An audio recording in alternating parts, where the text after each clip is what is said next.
ದೇಶದಲ್ಲಿ ರಾಜ್ಯಸಭೆ ಚುನಾವಣೆಯ ಮಹಾ ಚದುರಂಗದಾಟ ನಡೀತಾ ಇದೆ. ಜೂನ್ 18ಕ್ಕೆ ರಾಜ್ಯಸಭೆಗೆ ಎಲೆಕ್ಷನ್ ಇದೆ.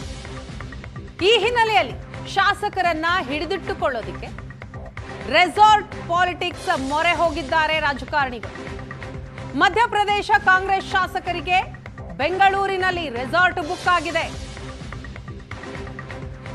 ರಾಜ್ಯಸಭೆ ಚುನಾವಣೆ ಹಿನ್ನೆಲೆಯಲ್ಲಿ ಶಾಸಕರನ್ನ ಸೆಳೆಯೋದಿಕ್ಕೆ ಬಿಜೆಪಿ ಪ್ರಯತ್ನ ಪಡ್ತಾ ಇದೆ ಅಂತ ಮಧ್ಯಪ್ರದೇಶ ಕಾಂಗ್ರೆಸ್ ನಾಯಕರು ಆರೋಪವನ್ನ ಮಾಡಿದ್ದಲ್ಲದೆ ಅವರನ್ನ ಬೆಂಗಳೂರಿಗೆ ಶಿಫ್ಟ್ ಮಾಡಲಾಗ್ತಾ ಇದೆ. ಬಿಡದಿಯ ವಂಡರ್ಲಾ ರೆಸಾರ್ಟ್ನಲ್ಲಿ 60 ಶಾಸಕರಿಗೆ ರೂಮ್ ಬುಕ್ ಆಗಿದೆ. ಕೆಲವೇ ಕ್ಷಣಗಳಲ್ಲಿ ರೆಸಾರ್ಟ್ಗೆ ಆಗಮಿಸ್ತಾರೆ 60 ಶಾಸಕರು.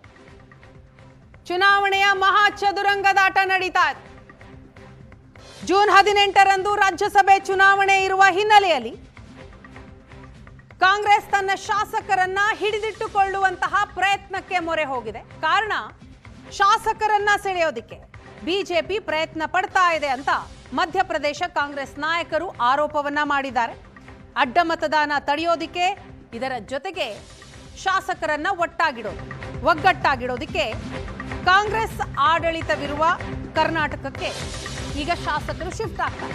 ಅಡ್ಡ ಮತದಾನ ಭೀತಿಯಿಂದ ರೆಸಾರ್ಟ್ ಮೊರೆ ಹೋಗಿದೆ ಕಾಂಗ್ರೆಸ್ ನಾಯಕರಿಗೆ ಕುದುರೆ ವ್ಯಾಪಾರ ಮತ್ತು ಅಡ್ಡ ಮತದಾನದ ಭೀತಿ. ಈಗ ಮಧ್ಯಪ್ರದೇಶದಲ್ಲಿ 3 ರಾಜ್ಯಸಭಾ ಸ್ಥಾನಕ್ಕಾಗಿ ಹೈ ವೋಲ್ಟೇಜ್ ಫೈಟ್ ನಡೀತಾ ಇದೆ.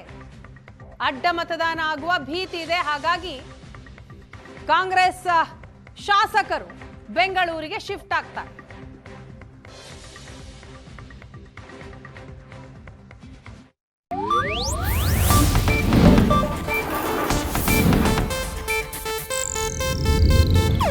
ಇದು ಏಷ್ಯಾನೆಟ್ ನ್ಯೂಸ್ ನೆಟ್ವರ್ಕ್ ಪ್ರಸ್ತುತಿ.